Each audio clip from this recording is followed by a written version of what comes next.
Primeiro de tudo, eu queria deixar muito claro que eu não quero que você venha para o Canadá.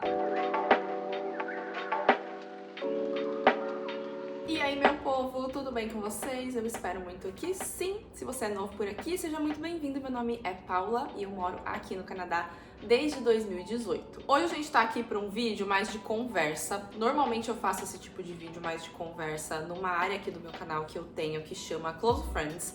Então é uma área que você tem acesso por assinatura e é uma maneira de você apoiar o meu trabalho aqui na internet. Então nessa área do Close Friends, geralmente é onde eu coloco esses vídeos mais de conversa, mas hoje eu acordei, peguei aqui meu café, porque eu quero falar de um assunto com vocês e eu acho que seria legal bater um papo aqui no canal mesmo pra todo mundo. Bom, eu queria falar um pouquinho sobre...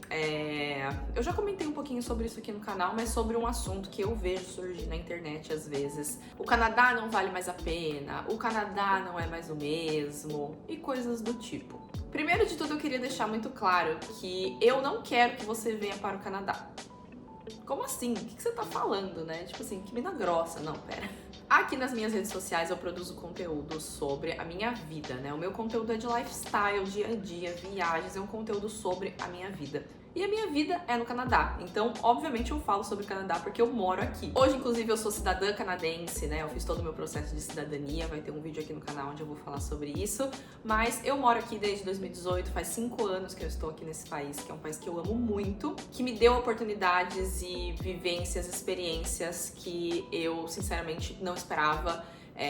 A vida que eu tenho aqui no Canadá, ela é muito além daquilo que eu esperava, muito além da minha expectativa. Então aqui nas minhas redes sociais, apesar de eu criar conteúdo sobre a minha vida e eventualmente também sobre o Canadá, porque eu moro aqui, não é a minha intenção falar que você tem que vir para o Canadá, não é a minha intenção falar que você tem que migrar para o Canadá, também não é a minha intenção de maneira nenhuma falar que o Canadá é um país perfeito, até porque não existe um país perfeito. Eu acho que isso vai muito do bom senso, assim, sabe? De você saber que todo lugar tem problemas e isso é uma coisa meio óbvia. Às vezes eu fico pensando que não é uma coisa que a gente precisaria ficar falando, porque é óbvio, todo lugar tem problemas, todo país tem problemas. Meu conteúdo aqui é super focado na minha vida, nas minhas experiências, no meu dia a dia, nas coisas que eu gosto de fazer, e esse é o foco do meu conteúdo. Então eu não tô aqui pra falar que você tem que vir pro Canadá, que você tem que migrar pro Canadá, até porque eu não acho que o Canadá seja pra todo mundo. Eu realmente tenho total consciência de que o Canadá não é um país pra todo mundo,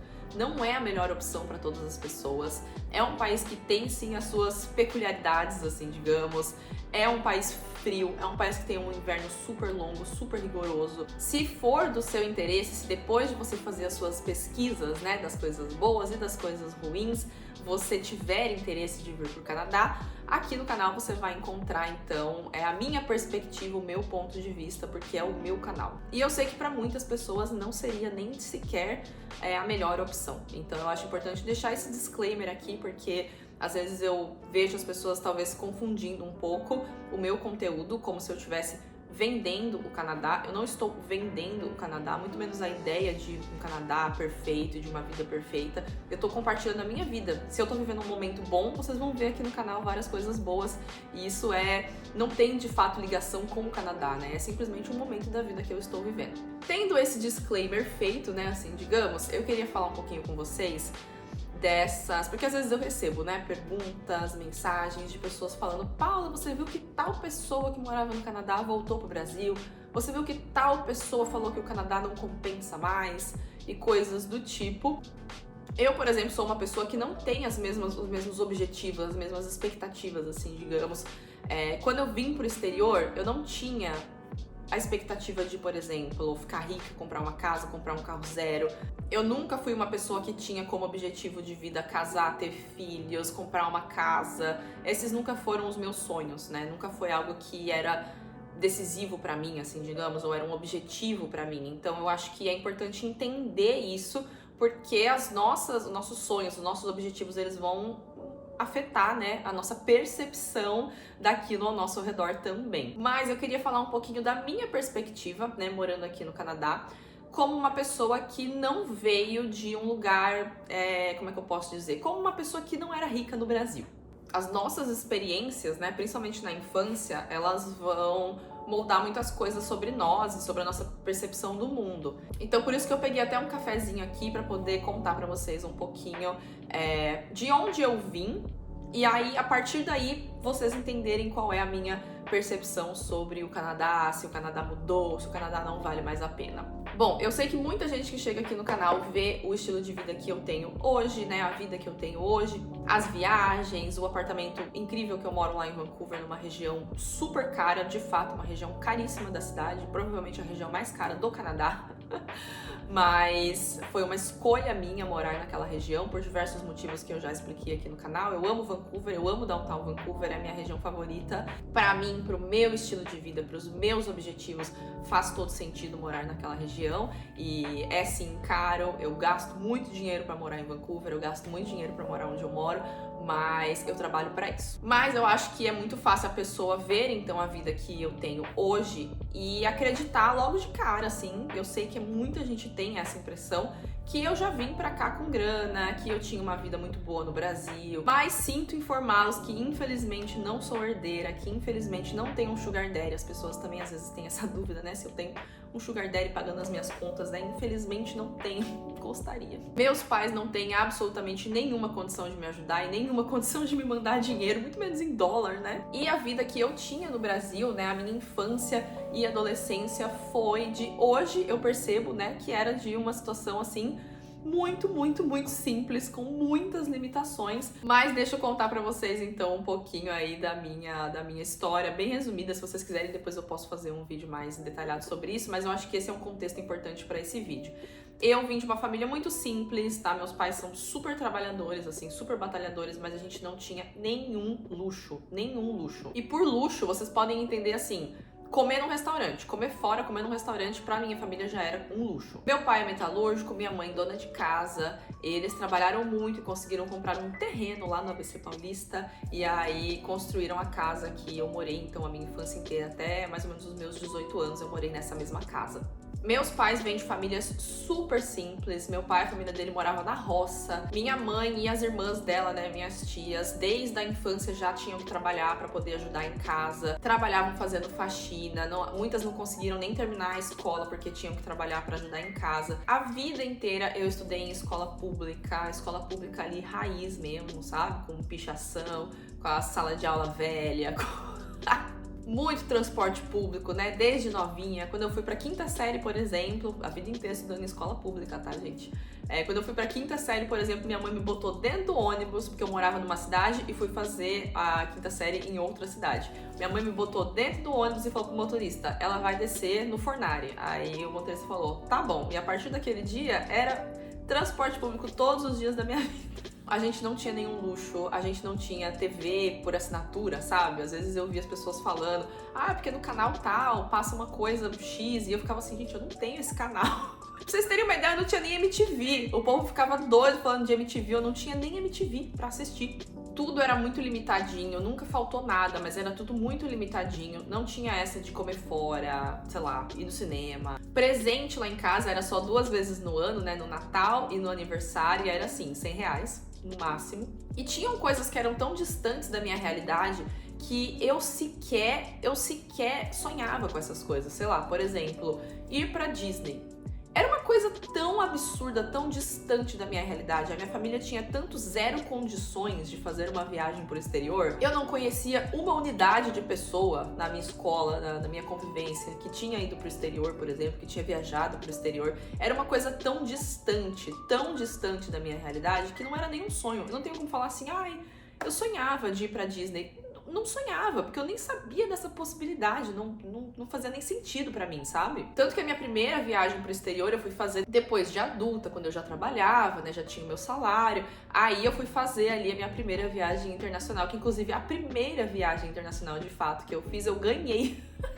Eu nem paguei pela viagem. Meus pais nunca deixaram faltar o básico dentro de casa, mas como eu falei pra vocês, a gente não tinha nenhum luxo, assim, nenhum. E por luxo, entenda-se coisas que hoje pra mim são do cotidiano, né? Mas naquela realidade eram luxos. Então a minha família tinha ali a casa que eles construíram, né, com muita batalha, com muito trabalho, mas a gente morava num bairro super simples, tanto que o bairro, né, o bairro que a gente morava, o bairro do lado era uma favela, assim. E apesar de eu ter tido o privilégio de nunca ter faltado nada dentro de casa, né, alimentação, meus pais sempre deram de tudo, apesar de eu não ter passado por questões de, tipo, não ter o que comer dentro de casa, eu tinha contato com pessoas que tinham, porque eu estudava numa escola pública, eu morava num bairro super periférico, então eu tinha ali contato, né, com a pobreza de fato, com lugares onde não tinha saneamento básico, que você tava caminhando pela rua e tava pulando ali o esgoto. Umas coisas que hoje em dia eu fico lembrando e eu fico assim, gente, que loucura. Na minha escola, por exemplo, tinha pessoas, eu sei que essa é uma realidade que para algumas pessoas, principalmente para pessoas que têm o poder aquisitivo de ir morar no exterior, é uma realidade que elas nunca tiveram contato, sabe? Na escola, por exemplo, eu tinha colegas, eu tinha amiguinhas, né, da escola, que a única refeição que elas tinham no dia era a merenda da escola pública. E olha o nível da problemática disso, sabe? Eram crianças que a única refeição que elas tinham no dia era a alimentação da escola pública. Eu nunca fui aquela criança que tinha mesada, sabe? Não existia isso. Não existia dinheiro pro lanche. Que dinheiro, pula? Quando eu era pequena não tinha. Até eu começar a trabalhar, não tinha essa de meus pais darem dinheiro. Que mané dinheiro? Não tem dinheiro. Então eu nunca tinha dinheiro pra comprar alguma coisa nela na escola, etc. E eu pegava ali o lanche, né? Que a escola dava, a merenda da escola. Só que muitas vezes eu torcia um pouco o nariz, né? Já era um pouco fresca. Torcia um pouco o nariz ali pra merenda da escola, olhava e falava, não quero. Só que olha isso pra vocês terem uma ideia, né? Lembranças da minha infância. Eu entrava na fila da merenda pra pegar um prato ou um lanche, né? Alguma coisa a mais, porque as minhas amigas pediam. Tipo, Paula, pega pra mim, porque daí eu vou ter 2. E por que eu tô contando isso? Porque eu acho que, como eu falei, né? Muita gente que imigra, muita gente que vai pro exterior não tem noção da realidade do Brasil. Tem condições financeiras para ter um estilo de vida, para viver uma vida no Brasil, que não é a realidade da maioria das pessoas. Eu tinha uma vida privilegiada, apesar de ser tudo muito simples, e escola pública a vida inteira, transporte público, merenda na escola, não tinha dinheiro, mesada, não tinha nenhum luxo, não tinha viagens. E aí, por que eu tô falando desse background, né? Eu tô falando desse background para vocês entenderem um pouco de onde eu vim, né? Então, quais são as minhas referências, o que é aquilo que eu comparo. A minha família, por exemplo, nunca teve uma faxineira, uma pessoa para limpar a casa. Isso pra gente era uma coisa assim, oi, tipo, não fazia parte da nossa realidade. E aí, qual que era o maior luxo que eu tinha, né, assim, digamos, na minha infância? O meu padrinho trabalhava com computadores, ele arrumava computadores, montava computadores. Então, teve uma época que eu ia na casa deles pra jogar The Sims. Eu ficava desesperada pra jogar The Sims, porque quando eu ia na casa deles, eles tinham um computador e eu podia jogar The Sims. Então, pra mim, aquilo ali era... Vocês não estão entendendo. Aquilo ali era... Eu não consigo nem explicar. Era tipo... como se eu estivesse me transportando pra outro mundo, assim, sabe? Quando eu tava ali jogando The Sims na casa dos meus padrinhos. E aí teve uma época que o meu padrinho, o computador dele mesmo, ele tava trocando por outro. Ele tinha montado um outro computador melhor, então ele ia vender o computador que ele usava, né? Que era o dele. E meu pai comprou esse computador dele pra gente usar, né? Eu e meu irmão. Aquilo ali pra mim, gente, vocês não estão entendendo. Aquilo foi o luxo da minha vida. Foi tipo assim, eu tenho um computador em casa. O que é isso? E aí tinha lá instalado, eu acho que tinha The Sims 1, a primeira expansão. Já tô entrando aqui, né, em questões aí da vida, mas já que estamos conversando, vamos conversar. Acho que tinha o primeiro The Sims instalado, alguma coisa assim. E aí eu não esqueço o melhor presente de Natal que eu já ganhei da vida dos meus pais, que aí foi assim também, novamente, luxo completo, que eles me deram a coleção das expansões de The Sims 1. Nossa, pra mim ali zerou a vida ali, ó. Ali eu já tinha zerado a vida. Aí no meu ensino médio, os últimos 2 anos do ensino médio, eu fui fazendo uma escola particular, porque eu fiz ensino médio técnico, né? Meus pais eram muito preocupados com isso, assim, com eu ter uma formação. Então, minha mãe super apoiava que eu gostava de mexer com o computador, que na época eu já tinha blog, então eu mexia ali com HTML, sabia fazer sites, né, e etc. Minha mãe achava isso super legal, ela super incentivava, e aí ela foi atrás pra me colocar pra fazer o ensino médio técnico. Eu não conseguia entrar no primeiro ano, porque, não lembro porquê, na verdade. Eu nem tinha o que precisava para entrar no primeiro ano, porque eu fiquei anos na escola pública sem professor de matemática. Quando eu entrei na escola particular, nesses últimos 2 anos do ensino médio, gente, eu não sabia nada. Era desesperador, porque eu não tinha professor de matemática né? Lembram? Então, eu sempre professor de matemática. Anos eu ser professor de matemática na escola pública. De repente, quando eu fui pro ensino médio técnico, eu tinha física. Eu nunca tinha visto aquilo na minha vida. Tempos muito divertidos foram esses, né? Mas enfim, eu comecei a fazer o ensino médio técnico e eu consegui uma bolsa nessa escola, porque eu comecei a trabalhar na escola, então eu ganhei uma bolsa. Então eu fiz os últimos 2 anos do ensino médio numa escola particular, mas assim, uma escola particular simples, tá? Também não tinha nada de caro, de luxo, não. Aí eu fui pra faculdade, fui procurar a faculdade que tinha a mensalidade mais barata. Ah, como que você escolheu a sua faculdade? Eu escolhi a mais barata, era que tinha, era uma barata, era isso aqui que vai ser. E aí nessa época eu consegui o meu emprego na Capricho, eu trabalhei na editora Abril, né? Então esse foi o momento da minha vida, assim, que eu passei a ter contato com pessoas que tinham outra realidade, né? Porque daí na redação eu comecei a ter contato com pessoas que já tinham viajado pra fora. E aí eu tive contato, assim, com um mundo totalmente diferente do que o mundo que eu vivia lá em Santo André, lá na minha bolha. E, inclusive, quando eu trabalhava em São Paulo, né, eu morava em Santo André, trabalhava em Pinheiros, em São Paulo, eu pegava todos os transportes públicos que vocês imaginarem por dia. Eram 5 horas de transporte público por dia, 2 horas e meia pra ir, 2 horas e meia pra voltar. Eu pegava ônibus, trem, outro trem, Ponte-Orca, trem. Ponte-Orca, só os fortes que sobreviveram à época da Ponte-Orca lá em São Paulo. E ou eu tinha que pegar ônibus, trólebus, aí até a estação de São Bernardo, pegava um fretado até Pinheiros, mas era bem mais caro. Ou eu tinha que pegar ônibus, trem, aí depois na época que já tinha o metrô e trem. Aí eu chegava no meu trabalho. Pegava trem na Sé, na Luz, esperava ônibus às vezes quando eu tava voltando da faculdade, 11h30 da noite, lá no centro de Santo André. Então assim, meu povo, eu via de tudo. Não fazia parte da minha realidade ter um carro, era uma coisa assim... Novamente, sabe tipo o negócio da Disney que eu falei pra vocês? Que eu nem considerava, eu nem sonhava, porque era totalmente distante da minha realidade. Ter um carro... Tendo todo esse contexto, fica um pouco mais fácil agora de falar o que eu queria falar sobre todas essas questões que eu vejo às vezes as pessoas comentando, que o Canadá não é mais o mesmo, que fulano foi embora do Canadá. Pra mim, pra realidade que eu cresci e pra as coisas que eu vi, assim, digamos, a vida que eu tenho no Canadá hoje, ela é incrível. Talvez para uma pessoa que vem de uma realidade onde com mais poder aquisitivo, tinha acesso a coisas um pouco diferentes, né, do que as coisas que eu tinha acesso, uma pessoa que talvez não pegava transporte público, né, tinha carro no Brasil, morava numa região legal, num condomínio fechado, estudou em escola particular a vida inteira, foi pra Disney quando era criança, enfim, esse tipo de coisa. Essa pessoa tem grandes chances de quando ela chegar aqui no Canadá ela falar: não curti, não vi grandes vantagens. E é normal, eu já vi acontecer, né? Já vi acontecer de pessoas que tinham uma condição boa no Brasil e quando chegam aqui, de fato, não veem a vantagem de estar aqui, entendeu? Principalmente para pessoas que trabalham em empregos remotos, né? Que pagam em dólar, ou seja, essa pessoa convertendo o dinheiro em dólar pro Brasil, para ela viver no Brasil, compensa muito mais, né, financeiramente falando. Se eu fosse morar no Brasil hoje, por exemplo, né, com o trabalho que eu tenho que é remoto, ganhando em dólar, convertendo para real, eu teria um poder aquisitivo alto no Brasil. Só que eu dou muito valor à vida que eu tenho aqui no Canadá e às coisas que eu tenho acesso aqui no Canadá, porque eu sei como é viver sem essas coisas. Transporte público, por exemplo, que às vezes eu vejo as pessoas reclamarem do transporte público. Ah, porque em Vancouver, quando neva, o transporte público para. Ai, que beleza! Mas que beleza, né? Porque lá na minha Santo André era caótico o tempo todo e nem nevava. Isso não significa que não seja um problema que Vancouver precisa resolver, né? Realmente ali a gente tá com mudanças climáticas, né? Vai nevar mais do que costumava nevar na cidade, então a cidade precisa estar preparada para isso. Não tô dizendo que esse problema não existe, mas quando eu comparo com as coisas que eu já vivi, com a realidade que eu vi, eu falo: ah, tá bom, não tem, o Skytrain parou porque nevou. Ou quando eu vejo as pessoas falando assim: ah, porque aqui no Canadá você tem que fazer tudo sozinho, você não tem alguém pra limpar a sua casa, você não tem alguém pra montar os seus móveis quando você compra, você não tem... Eu fico pensando, mas no Brasil eu também não tinha.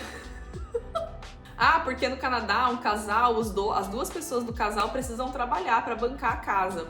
No Brasil também, a grande maioria das famílias precisa ter 2 pessoas trabalhando pra bancar uma casa, senão não tem como. E isso eu tô querendo dizer pra vocês que o Canadá é perfeito? Não, obviamente não, porque nenhum lugar é perfeito. Mas a qualidade de vida que eu tenho aqui, a segurança, eu, como sendo uma mulher que mora sozinha, eu moro sozinha em Vancouver, no centro da cidade. Eu faço absolutamente tudo a pé. Eu me sinto totalmente segura lá, não tenho medo. Saio de casa com meu celular na mão, gravo vlog. Vocês veem, né? Eu tô sempre com o celular na mão, gravando vlog. Volto pra casa à noite, depois de ir num bar com as amigas. Não tenho medo de andar à noite sozinha. Saio pra passear com o cachorro, às vezes, meia-noite, 1h da manhã. Na região que eu moro, eu desço 3 quadras, eu tô na praia. Eu caminho 5 minutos pro outro lado, eu tô no Stanley Park, que é uma floresta, é um lugar maravilhoso. Se eu pegar um ônibus, em meia hora eu tô nas montanhas. O nível das coisas ao meu redor, a infraestrutura, eu reparo muito nisso, sabe? Parque ali na cidade, que tá todo bonitinho, todo bem cuidado, com florzinha e etc. Não tem lixo no chão. Ah, você tá dizendo que em Vancouver não tem lixo no chão? Claro que não, óbvio que tem regiões que tem lixo no chão. Mas eu tô falando que no geral, né? No geral, quando eu observo esses detalhes de como eu me sinto segura, o meu rendimento, né, com as redes sociais, o tanto que eu ganho com as redes sociais, é equivalente a um salário bem padrão aqui no Canadá. É o equivalente a uma média salarial ali bem padrão, e mesmo assim eu consigo me bancar, eu consigo comer as coisas que eu gosto de comer, eu consigo fazer as coisas que eu gosto de fazer, eu tenho segurança, eu tenho acesso muito facilitado a coisas que eu não tinha acesso no Brasil. Isso não significa que você não pode reclamar, tipo assim, só porque você veio de uma realidade pior, você não pode reclamar de alguma coisa que tá errada aqui no Canadá. Não, claro que não, é óbvio que você pode reclamar. Mas eu acho que é interessante vocês terem essa percepção, sabe? É importante lembrar de alguns fatores. O primeiro de todos é que a gente tá vivendo um mundo pós-pandemia, né? Então, quando eu vejo as pessoas falando, o Canadá não é mais o mesmo, o mundo não é mais o mesmo. O mundo ficou diferente depois da pandemia, né? O mundo ficou menos seguro, o mundo ficou mais caro. Muitas coisas mudaram no mundo inteiro. Se você tem uma cidade que oferece boa qualidade de vida, segurança, infraestrutura, enfim, uma cidade que oferece ali boas oportunidades de emprego, bons salários, um mercado de trabalho aquecido, você tem uma cidade dessas, né, num país desenvolvido, que oferece todas essas coisas, me fala uma cidade que ficou mais barata, né, dentro desses quesitos. Não existe. É importante você pesquisar, sim, todos os prós, todos os contras. Como eu falei lá no começo do vídeo, eu não acho que o Canadá é um país para todo mundo. Eu não acho que você tem que vir para o Canadá. Mas eu queria dar a minha perspectiva, né, a minha visão. Mas, novamente, cada pessoa tem a sua realidade. Isso não significa que não existam problemas, porque todo lugar do mundo tem problema. E aí eu acho que é muito uma coisa assim... porque os influencers vendem uma vida perfeita e falam que é fácil ir pro Canadá. Me dá uma unidade de pessoa que chegou aqui na internet e falou, gente, vem pro Canadá que aqui é fácil. Vem pro Canadá que aqui é fácil, tranquilo, emigrar fácil. Processo de imigração, olha coisa assim, ó, facinha. Aprender inglês fácil. Se recolocar na sua carreira aqui, fácil. Vem pro Canadá que é fácil. Não existe uma unidade de pessoa que cria conteúdo que falou uma coisa dessas na internet. E depois as pessoas ficam falando, porque os influencers falam que é fácil. Ninguém fala que é fácil. Aprendam a filtrar. O que a pessoa compartilha aqui é uma pequena porcentagem da vida dela. E se ela só quer compartilhar as coisas boas, deixa ela compartilhar as coisas boas. Até porque hoje em dia fazer conteúdo falando de coisa ruim dá muito mais visualização do que falar de coisa boa. Então se a pessoa só tá falando de coisa boa, provavelmente é porque ela está vivendo um bom momento. E que bom! Isso nem precisa ser sobre Canadá, tá? No geral mesmo. Se você pega um conteúdo negativo, um conteúdo que tá reclamando, falando mal de alguma coisa, e um conteúdo falando bem, o conteúdo falando mal sempre rende mais. Inclusive tem criadores de conteúdo que fazem conteúdos polêmicos, falando mal, reclamando, exatamente como estratégia, porque dá visualização, as pessoas brigam nos comentários, dá engajamento. É só vocês verem aqui no meu canal. Os 2 vídeos onde eu falo sobre o meu divórcio, que são os vídeos de um tema mais difícil, um tema ali ruim, assim, digamos, são os 2 vídeos do meu canal que tem 100 mil visualizações. Todo o resto de coisa boa, de olha, gente, fui esquiar, olha aqui, fui fazer isso, olha aqui, eu comprei do mercado, olha aqui. Todos esses outros vídeos nenhum chega nem perto em visualização do que um vídeo de algum assunto ruim, assim, digamos, sabe? Em resumo, meu povo, eu falei várias coisas nesse vídeo, nem sei se fez sentido, se as coisas estão se conectando às coisas que eu falei aqui, mas espero que vocês tenham entendido o que eu quis dizer. Se você, por algum acaso, cair nesses conteúdos, né, que falam que o Canadá não vale a pena ou qualquer coisa do tipo, aprenda a filtrar, aprenda também a tirar dali o que é positivo, porque eu acho que é super legal a gente ter opiniões divergentes sobre o mesmo assunto, porque daí você consegue pegar ali um meio termo, sabe? Preste atenção que às vezes a pessoa também não está no momento bom, então ela acaba vendo tudo de uma maneira muito mais negativa do que realmente é. E as pessoas têm objetivos diferentes, realidades diferentes. É um país que tem problemas como qualquer outro, mas pra mim e pra grande maioria das pessoas que eu conheço aqui, quando você coloca na balança o positivo e o negativo, você acaba tendo muito mais coisa. Positivo e o negativo, você acaba tendo muito mais coisas positivas do que negativas. Eu amo esse país, eu tenho muito orgulho de hoje ser cidadã canadense. Se for do seu interesse, se você acha que faz sentido pra você vir pro Canadá, não precisa ter medo, venha preparado, venha com muita disposição, porque o começo nunca é fácil da vida no exterior, em nenhum país. Tem muita oportunidade aqui e é sim um país que pode te proporcionar uma qualidade de vida muito boa se os seus objetivos estiverem alinhados com o que o Canadá tem para oferecer. E ter aí a noção de que nenhum lugar no mundo é perfeito, mas eu acho que isso é meio óbvio. O único lugar perfeito neste mundo é a Disney e mesmo assim não é perfeito porque tem umas filas gigantescas, entendeu? Você fica às vezes 2 horas para ir num brinquedo. Você paga $10 numa pipoca véia, entendeu? Então, mesmo a Disney também não é perfeita. Se você gostou do vídeo, não esquece de dar um like, deixar um comentário. Eu falei mais do que, Falei mais do que vizinha fofoqueira aqui nesse vídeo. Se você gostou, deixa um like, deixa um comentário e a gente se vê muito em breve aqui no canal com mais conteúdos. Tchau!